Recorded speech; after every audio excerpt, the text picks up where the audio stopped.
visitors. They're visiting my garden. Okay, ito ang pamilya ni Gansa. Mga ducks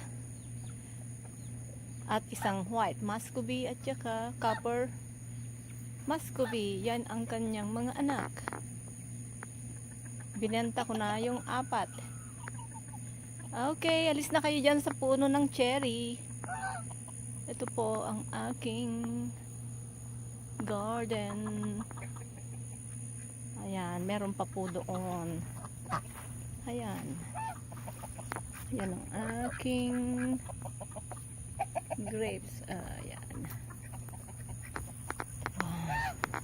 Ano ang meron dito? Ang lalaki. Ay, ano yan? Matigas na. Matigas na.